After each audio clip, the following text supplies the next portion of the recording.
Test this out. Plug, power.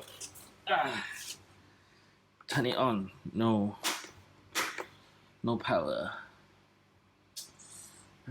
Disappointment. Let me change the fuse. Short circuit right over here. So what I'm going to do is I'm going to cut off and then strip off some of the cables and then connect everything as per what is shown here. This is I snip off the plug and then cut along this side down, so I review more of the inner parts of the cables. So make sure you do not have any broken cables like this. So I'm going to cut off from here and cut off the excess cover here, and then replace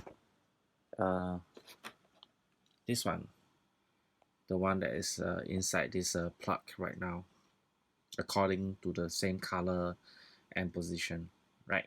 And you automatically strip the wire.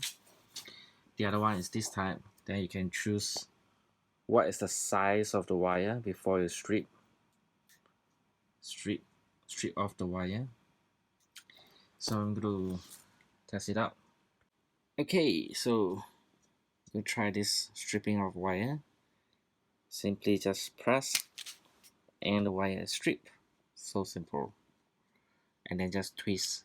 Okay, now I've connected everything back. Now I need to secure it with the screws and test it out. To test the fuse is to see the resistance. Set the resistance to any of the resistance here, and then when you press this together it becomes 0. That means it's 0 resistance, right? So you need to test the fuse, see whether if there's any resistance. Okay, so when there's a contact between the 2 points, it should be 0. That's when the fuse is still accepting power to go through the fuse. So this fuse is still working. If it's 1, such as this, it means there's infinite resistance. Then the fuse have to be replaced. Okay, so now the cable is repaired. To test whether or not this thing still works. Hopefully it still works. Let me turn on the power and press. No, there's no power. Guess what? I didn't see there's a timer behind.